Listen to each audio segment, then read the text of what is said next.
इस कार्यक्रम के पुण्यार्चक हैं उत्कर्ष समूह एवं सुप्रभ समाज परिवार भारत।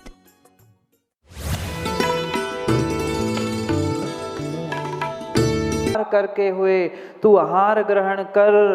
श्रावक की मायाचारी श्रावक के पास, श्रावक झूठ बोल रहा है, मन शुद्धि, वचन शुद्धि और काय की शुद्धि। काय की भी नहीं, शरीर की नहीं, किसी की भी शुद्धि नहीं बची। पर फिर भी क्या कह रहा है? मन शुद्धि, वचन शुद्धि और काय शुद्धि। आहार जल शुद्ध है, शुद्ध कुछ भी नहीं था, शुद्ध कुछ भी नहीं था। और शुद्ध नहीं था तो तुम्हें फल भी पुण्य भी शुद्ध मिलने वाला नहीं है। नहीं है। माँ कम बनाओ पर शुद्ध बनाओ, कम दिखाओ पर शुद्ध दिखाओ, कम करो पर शुद्ध करो। अपने भावों को, अपनी क्रियाओं को, अपने पिंड को, अपने आहार को भी शुद्ध बनाओ।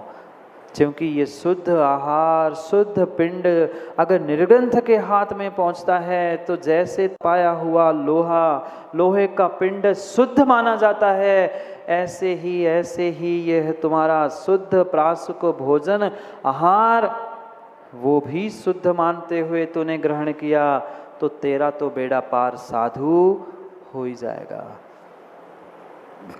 जाएगा। अब चौके में पहुंचकर पूछने की आवश्यकता नहीं है ये क्या है, क्यों है, कैसे है, शुद्ध बना कि नहीं बना। पता चला उसके शुद्धि के पीछे 15 मिनट 5 मिनट में हमने अपनी शुद्धि कर ली। साधु ने स्वयं की और साथ में श्रावकों के और भाव खराब हो गए। दोनों का काम वहीं पर समाप्त हो गया। दोनों ने वही भूल की जो आज तक जीवने की थी। दोनों को अपने कर्तव्यों का पालन समझना होगा, साधु को और श्रावकों को। क्योंकि शुद्ध भोजन बनाने का काम माँ किसका? शुद्ध भोजन बनाने का काम किसका? कह रहे महाराज ऐसा, ये तो श्रावकों का काम है, माताओं का काम है।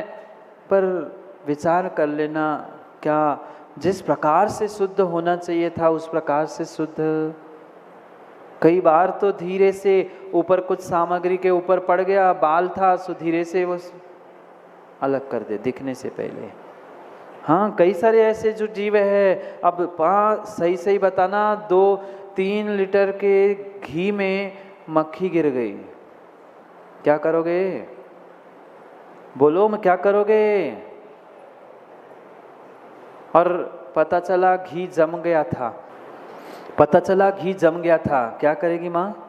धीरे धीरे से ऊपर के 1 बार 2 बार 4 बार 10 बार निकाल लेंगे, पर क्या कहेंगे? ऊपर का तो निकल गया, क्योंकि घी था। ऐसा अशुद्ध भोजन माना बनाना न खिलाना। जब श्रावकों के खाने के योग्य नहीं बचा था तो ऐसी सामग्री साधुओं को क्यों खिलाई? ये दिव्य नौका थी। भगवान कुंद स्वामी कह रहे हैं दिव्योत्तरण सरिच्छम। पहला ही शब्द लिख दिया, दिव्योत्तरण सरिच्छम। जैसे दिव्य नौका होती है, तुम उस दिव्य नौका पर यहाँ बैठ जाओ और उस किनारे पर उतर जाओ।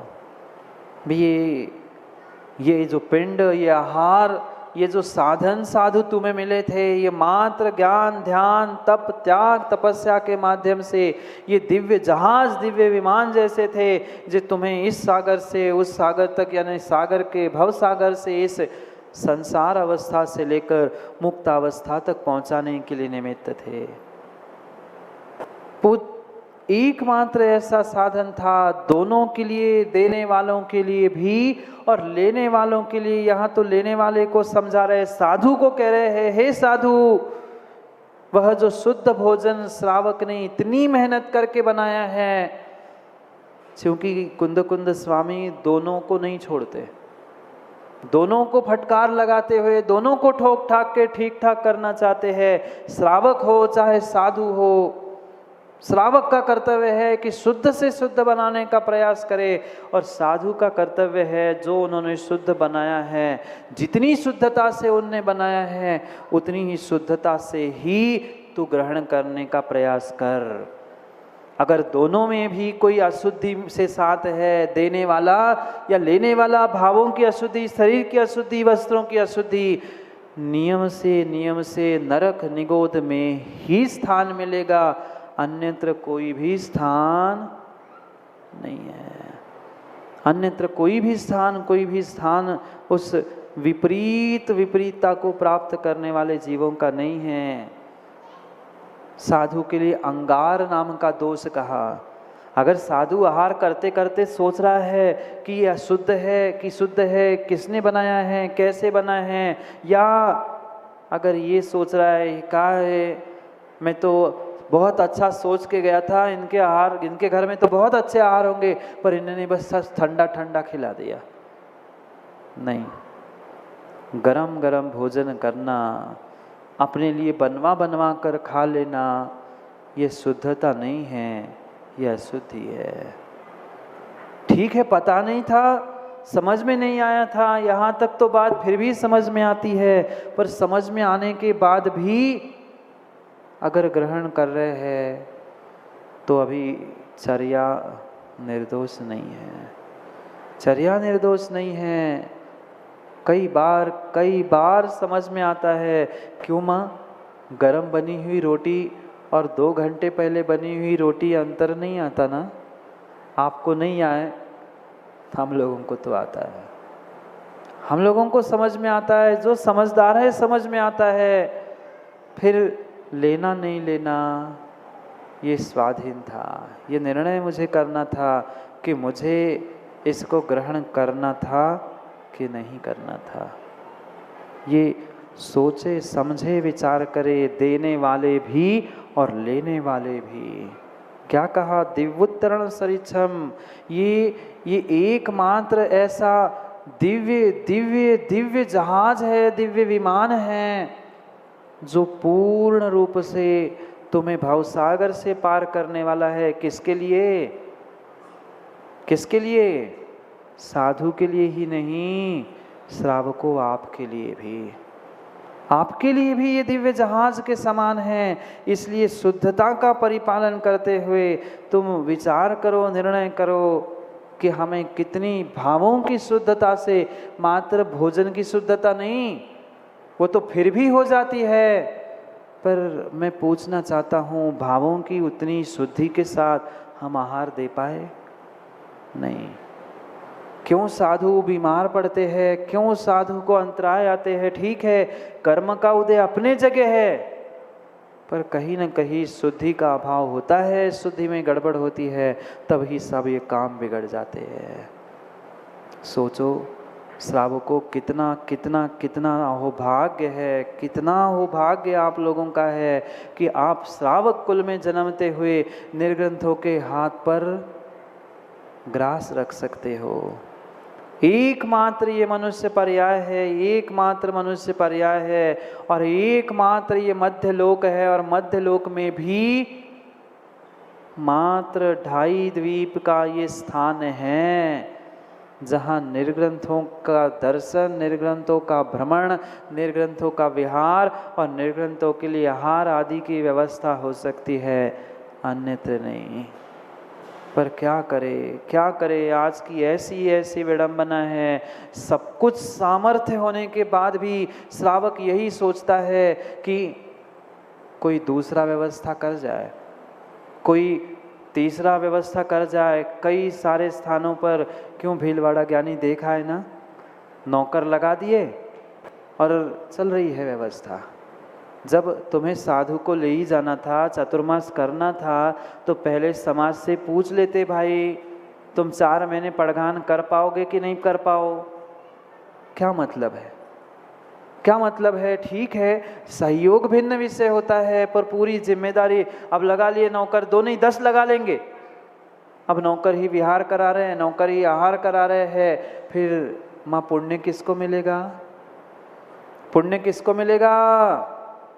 ये सत्य है, जो करेगा उसको ही उसका पुण्य मिलेगा, नौकर करेगा तो नौकर को ही पुण्य मिलेगा। आचार्यों ने बहुत कठोर शब्द कह दिया, कह दूं आचार्यों ने कह दिया है, जैसे नौकरों से संतान उत्पत्ति का प्रयास करोगे, नौकरों से संतान उत्पत्ति का प्रयास करोगे तो अनुराग जी संतान किसकी?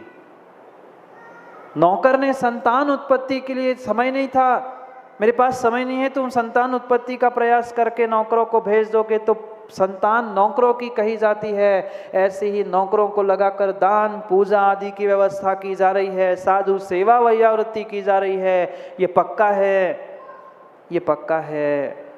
जैसे संतान उसकी नौकर की कहलाई जाएगी, पुण्य भी नौकर का होगा, सेठ जी का नहीं होगा।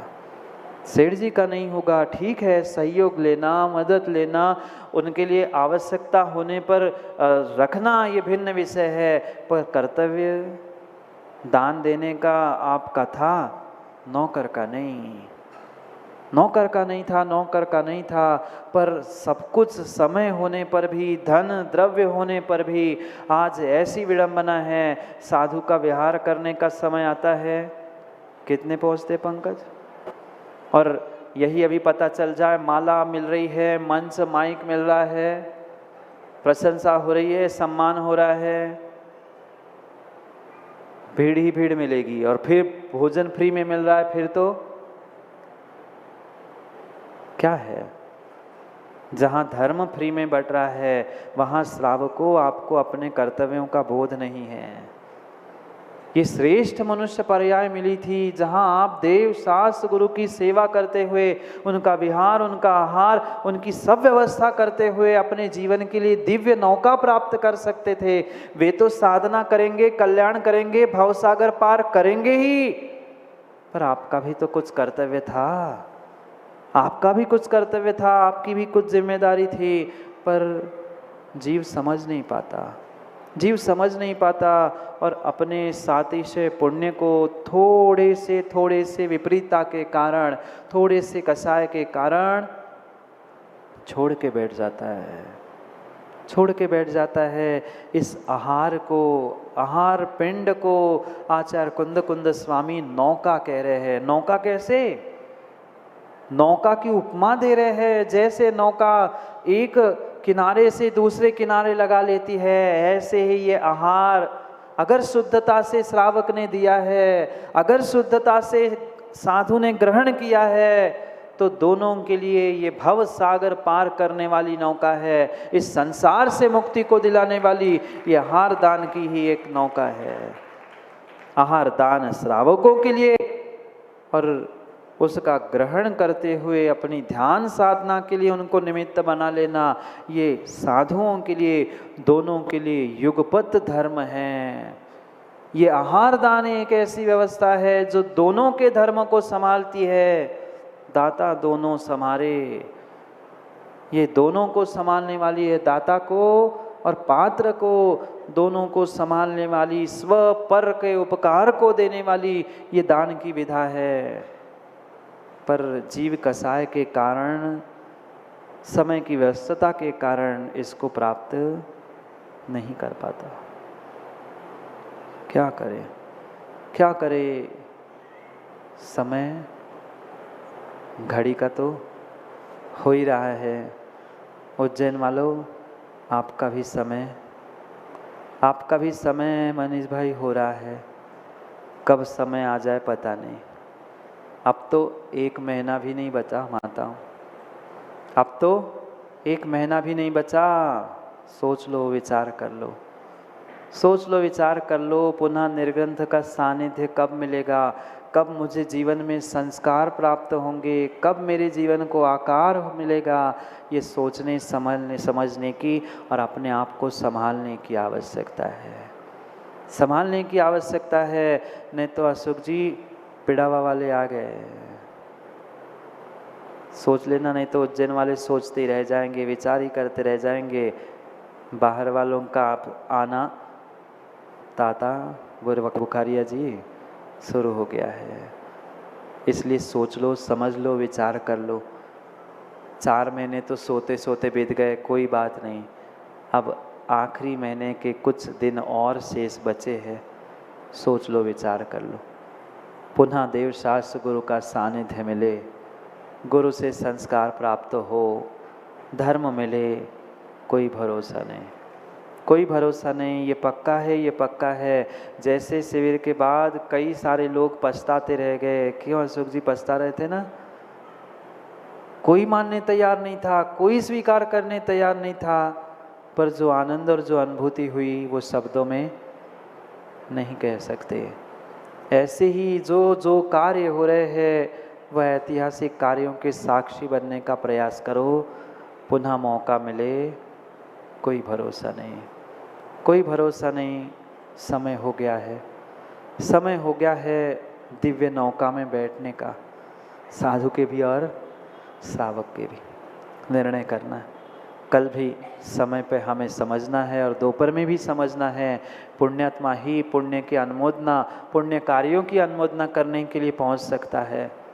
दोपहर में भी पुण्य कार्य है और कल तो सकल जैन समाज के लिए और उज्जैन की ही नहीं, पूरे भारत के लिए वो एक अभूतपूर्व समाचार संदेश में से जाने वाला है, जहाँ जैन धर्म के सभी अनुयायी एक साथ एक मंच पर बैठकर महावीर की जय बोलते हुए वह जैन शासन, जिन शासन को जीवंत और जयवंत करने का प्रयास करेंगे, पर पुण्यात्मा ही साक्षी बन पाएगा। बाकी सब जो है सो है। मिलते हैं, दोपहर में नहीं आएंगे ना? पुण्य होगा तो आएंगे और नहीं तो फिर पाप में लगे ही लगे हैं।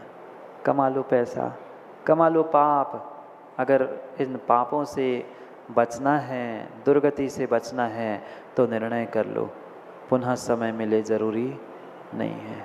समय आपका हो गया है। क्या करूं? घड़ी किसी के लिए रुकती नहीं है, घड़ी किसी के लिए नहीं रुकती है, ना मैं रुकने वाला हूँ। मैं भी अपना काम कहूँगा, करूँगा और चला जाऊँगा। फिर निर्णय आपका है, जीवन आपका है। हमें जीवन को आकार देना है, तो गुरु के संस्कारों के बिना जीवन को आकार संभव नहीं हो सकता, नहीं हो सकता। समझेंगे, समझेंगे, अनुभव करेंगे कौन कितना पुण्यशाली है जो गुरु कमलों से इस सौभाग्य को प्राप्त करेगा। पुनः समय पर, समय की बात के लिए समय पे मिलते हैं, क्योंकि समय पे किया गया काम समय को दिलाता है। बोली भगवान महावीर स्वामी की।